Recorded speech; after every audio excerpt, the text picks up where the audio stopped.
안녕하세요, PNS입니다.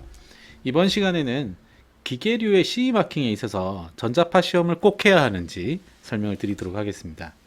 이 이슈는 굉장히 많은 회사들 사이에서도 논란이 있어요. 어떤 회사들은 해야 한다, 어떤 회사는 안 해도 된다, 이렇게 입장을 취하는데요.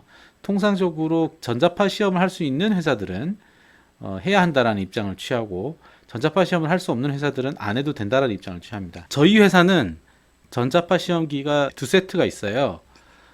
그래서 저희 회사 입장에서는 해야 한다라는 입장으로 얘기하는 것이 이익이죠. 하지만 저는 항상 말씀드립니다만, 정확한 팩트를 전달해 드리는 것이 가장 좋은 영업 전략이다라고 생각을 하기 때문에요.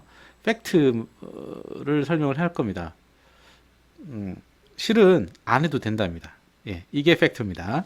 CE 마킹 관점에서는 정확한 답변은 반드시 안 해도 된다, 해야 하는 것은 아니다가 되겠습니다.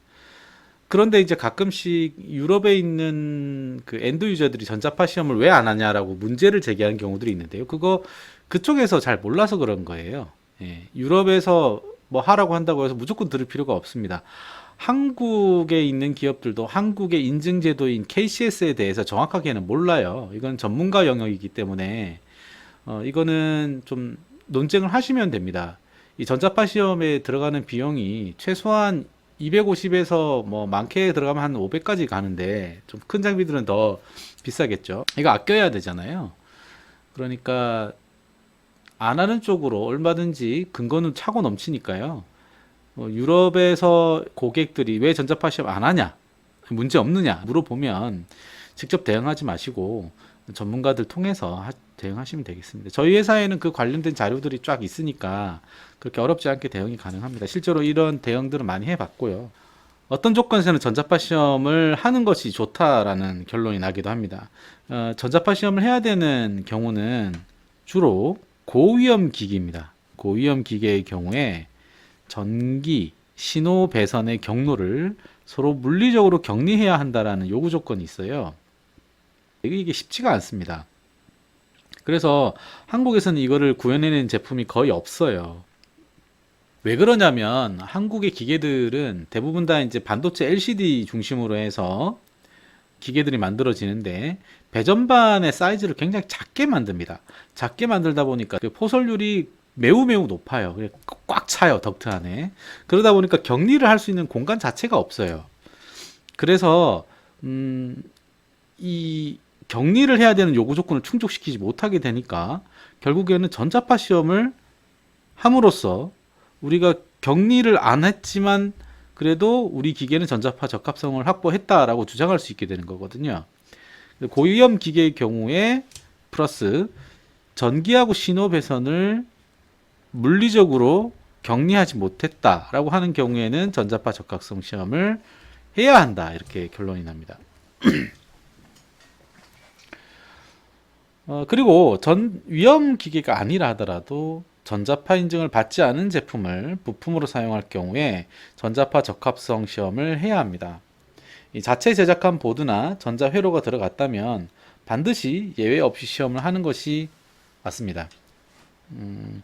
여기서 이제 포인트가 자체 제작한 보드 그리고 전자회로, 이것들이 인증을 받지 않은 것들이거든요. 인증을 따로 별도로 그 제품에 대해서 인증을 받으면 문제가 없는데 보통은 받지 않습니다. 이런 경우에는 전자파 시험을 하는 것이 맞습니다. 안 해도 되는 근거는 이렇습니다. 대부분의 기계에 사용되는 전자제품들이 상당 부분은 전자파 적합성을 획득한 제품들입니다. 그렇지 않은 제품들 거의 없어요.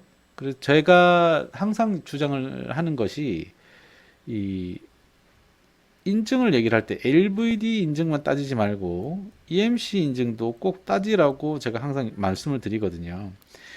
대표적으로 LVD는 인증이 있는데 EMC는 없는 경우가 SMPS 제품들이, 그런 경우들이 종종 있습니다.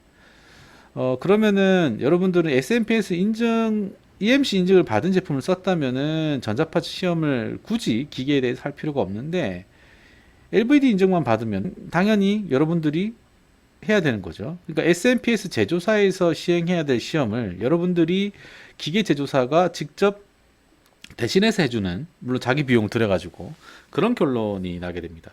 기술적으로 좀 말씀드리면 SMPS는요 노이즈 덩어리예요. 노이즈를 엄청나게 많이 생산해내기 때문에 이거에 대해서는 EMC 적합성을 받은 제품을 꼭 쓰셔야 됩니다.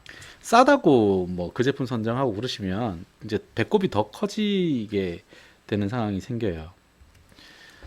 모든 부품을 전자파 인증품으로 썼다면 시험을 하지 않아도 됩니다. 원칙적으로는 그렇습니다. 하지만 이제 위험 기계에 대해서는 제가 말씀드렸다시피 신호선하고 전원선을 격리를 해줘야 된다. 격리의 방법엔 여러 가지가 있어요. 그러니까 기계를 옆에서 이제 봤을 때요. 여기 배전반입니다. 배전반이 있고, 그럼 이제 덕트를 이렇게 깔 때 덕트를 보통 이 안에다가 덕트를 깔고 여기다 전선을 집어넣는데 이거를 이중으로 까는 방법이 있고요. 네, 그러니까 그 배선하는 포설하는 그 공간이 2배 들죠.